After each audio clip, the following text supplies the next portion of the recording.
जय माता दी दोस्तों, मैं निशा रानी आपके अपने चैनल भाव्या की आस्था पर आप सभी का स्वागत करती हूं। आज की वीडियो में मैं आपको देवशयनी एकादशी की व्रत कथा सुनाने जा रही हूं। तो दोस्तों, कथा को पूरा सुनिएगा। कथा अच्छी लगी तो वीडियो को लाइक और चैनल को सब्सक्राइब जरूर कीजिएगा। एक बार धर्मराज युधिष्ठिर ने श्री कृष्ण जी से कहा, हे केशव, आषाढ़ शुक्ल पक्ष की एकादशी का क्या नाम है और इस व्रत को करने की विधि क्या है? किस देवी देवता का पूजन किया जाता है?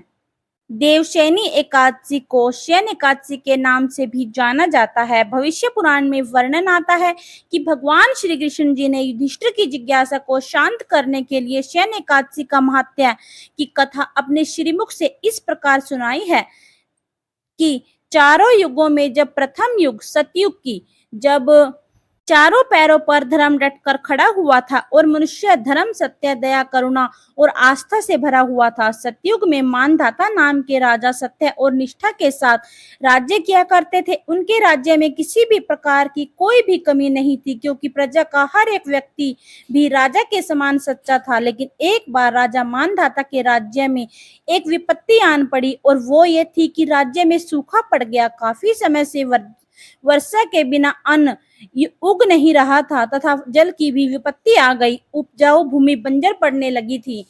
खाद्य पदार्थ की कमी की संभावना को रोज बढ़ता जा रहा था और प्रजा डरने लगी थी। इसलिए राजा मानधाता वन वन भटकते हुए किसी संत महात्मा की खोज करने लगे, जो उन्हें इस आपातकालीन परिस्थिति से बाहर निकाल पाए।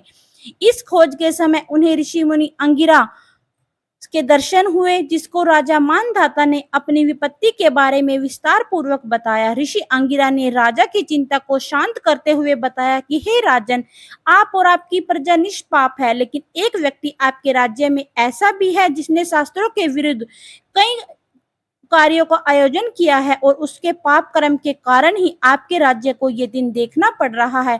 इस विकट परिस्थिति से उद्धार पाने के लिए आपको आषाढ़ मास के शुक्ल पक्ष का व्रत करना चाहिए। इस एकादशी के व्रत से सभी राज्यवासी के साथ मिलकर करो। ऐसा कहकर मुनि अंगिरा ने राजा मानधाता को आशीर्वाद देते हुए एकादशी व्रत का पालन करने की आज्ञा करी। ऋषि अंगिरा के दिखाए हुए मार्ग को अपनाकर राजा मानधाता, उसके परिवारजन और राज्य की उपस्थिति सभी राज्यवासियों ने पूरे विधि विधान के अनुसार देवशयनी एकादशी का व्रत रखा, जिसके फलस्वरूप व्रत पूरा होने के बाद जोर से वर्षा होने लगी और राज्य फसलों से धन धान्य हो गया। देवशयनी एकादशी हमें हमारे सभी पापों से मुक्ति प्रदान कराती है तथा शयन एकादशी का व्रत हमारी सभी प्रकार की मनोकामनाओं को पूरा करता है। अगर आप इस व्रत को पूरी निष्ठा से पालन करें तो आपकी सभी प्रकार की इच्छाएं पूरी हो सकती हैं। तो आप सभी को देवशयनी एकादशी की अनंत और अनंत शुभकामनाएं। तो दोस्तों, ये थी देवशयनी एकादशी की व्रत कथा।